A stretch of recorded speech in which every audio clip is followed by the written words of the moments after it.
सरकार की धींगा धांगी है, जोर जबरदस्ती है।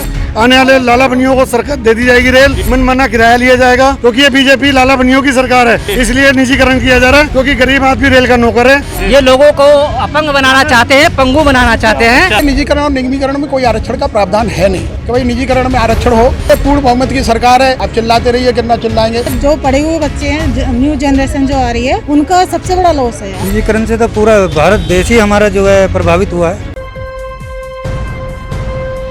लाइव टीवी, सच सबसे आगे। रेलवे प्राइवेटकरण को लेकर यहाँ पे जोरदार प्रदर्शन निकल रहा है। भारी भीड़ हमारे साथ है। किस लिए निकल रहे हैं आप लोग? सर, निजीकरण के विरोध में निकल रहे हैं। जो रेलवे में निजीकरण हो रहा है, प्राइवेटाइजेशन है, उसके लिए विरोध प्रदर्शन है। आप देख रहे हो रेलवे कर्मचारी इतने हैं, बहुत उत्सुक है आज के लिए। सरकार की धींगा धांगी है, जोर जबरदस्ती है। रेल कर्मचारियों के साथ में धोखा दिया जा रहा है रेल कर्मचारियों को। इसके अंदर ये रेल का नहीं है निजीकरण, ये आम भारत सरकार की जो जनता है उनके लिए निजीकरण है। आने वाले लाला बनियों को सरकार दे दी जाएगी रेल, मनमाना किराया लिया जाएगा। और आज भी रेल के अंदर आप टिकट बुक कराने जाओ, वेटिंग में मिलेगी, तो घाटा कहाँ है? क्या जरूरत है प्राइवेटाइजेशन की?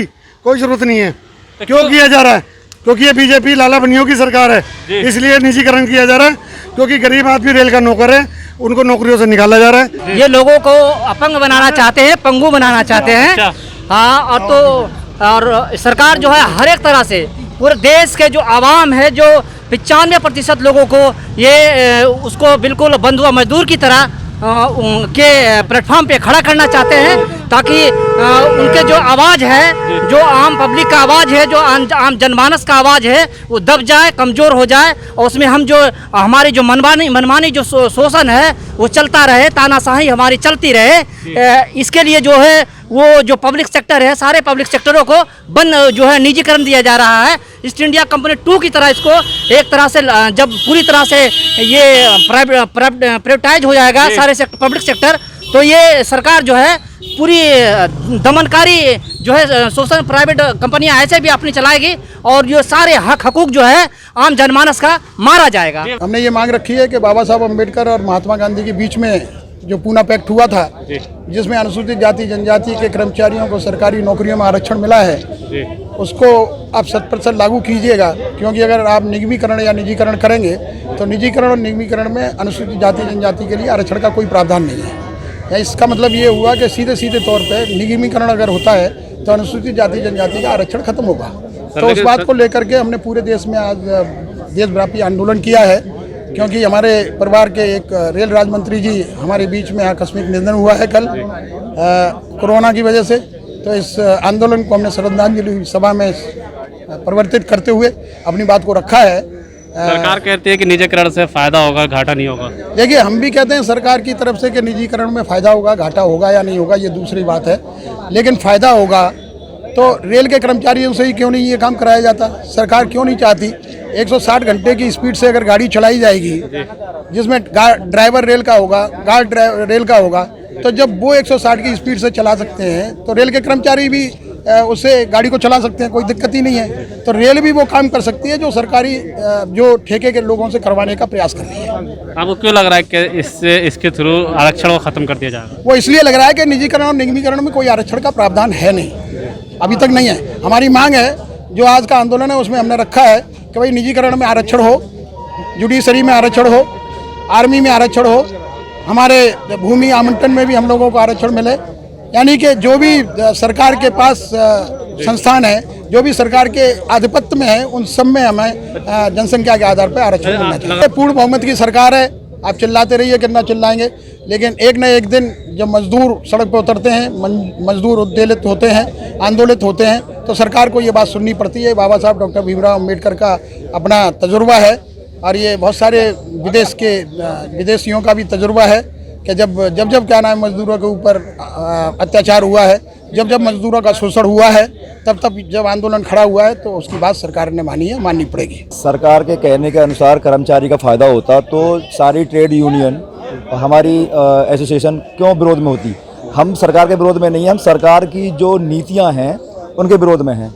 हम चाहते हैं कि जो हमारा जो अधिकार है उनके साथ में हनन किया जा रहा है, उन उन अधिकारों को मांगने के लिए हम यहाँ पर बहुत सारे लोग इकट्ठे हुए हैं। बिल्कुल सर, प्राइवेट निकल जाएगा क्योंकि अभी नया कानून जो पास हुआ है, श्रम कानून, उसमें 300 आदमी जिस आदमी काम करते हैं कंपनी में, उसको सरकार कभी भी निकाल सकती है, कभी रख सकती है।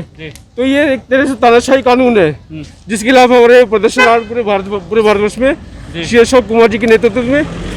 और ये जो निजीकरण है, धीरे जैसा देखा जा रहा है, रेलवे में जो प्राइवेटाइजेशन हो रहा है, जो कॉन्ट्रैक्ट पर लेबर रखी जा रही है, उनको मिनिमम वेजेस भी नहीं दिया जा रहा है। अगर रेल प्राइवेट होती है तो इससे एम्प्लॉय को ही नुकसान नहीं है, बल्कि हमारे जो बच्चे अब पढ़ रहे हैं रेल में आने के लिए, किसी भी डिपार्टमेंट में जाने के लिए, उनको सबसे बड़ा नुकसान है। अगर रेल प्राइवेट हो जाती है तो बेचारे पढ़ के डिग्री लेके अपने घर पे बैठ जाएंगे, वो कभी नौकरी पे ही नहीं चढ़ पाएंगे।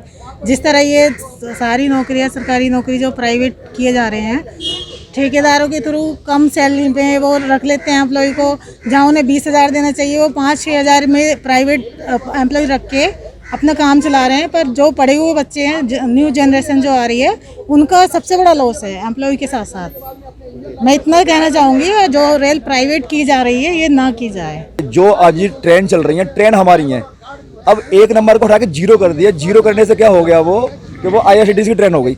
वो सारा किराया का जो शेड्यूल है वो अपने हिसाब से तय करेंगे।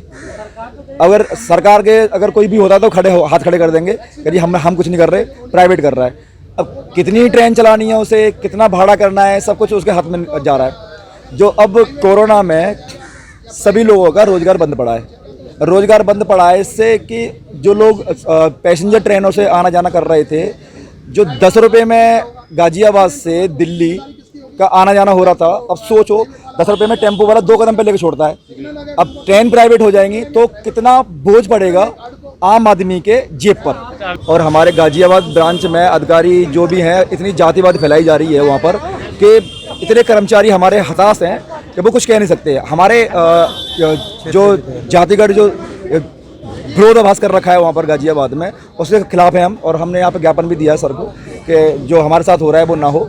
और हमारे कर्मचारी जैसे कि गार्ड हैं, ड्राइवर हैं, ट्रैकमैन हैं, बहुत सारे और भी कर्मचारी हैं जिनके साथ में बहुत ही ज़्यादा अत्याचार हो रहा है। तो हम तो आपके माध्यम से, आपके न्यूज़ के माध्यम से कहना चाहते हैं कि गाजियाबाद में जो हो रहा है वो बंद हो। सोच सकते हो कि जब गाजियाबाद या दिल्ली मंडल के साथ में कर्मचारियों के साथ हो रहा है ऐसा, तो पूरे देश में हो रहा होगा। हर देश का हर कर्मचारी अपना विरोध प्रदर्शन कर रहा है, क्योंकि उसके साथ ऐसा हो रहा है। वो इतना महसूस कर रहा है कि वो क्या करे, वो अपनी आवाज़ नहीं उठा सकता। किसी अधिकारी के पास जाए तो उसे लताड़ दिया जाता है। अब बताओ वो बोलेगा क्या? अब सारे जगह से उसे लताड़ दिया जाएगा, उसके अधिकारों को हनन कर दिया जाएगा, तो क्या होगा? निजीकरण से तो पूरा भारत देश ही हमारा जो है प्रभावित हुआ है। एक कर्मचारी क्या, प्राइवेट वाले भी जो है अपने बच्चों को जो है शिक्षा दे रहे हैं और आगे नहीं बढ़ पा रहे हैं, उनको नौकरी नहीं मिल पा रही है, तो इन सब का नुकसान ही है। लाइव टीवी, सच सबसे आगे।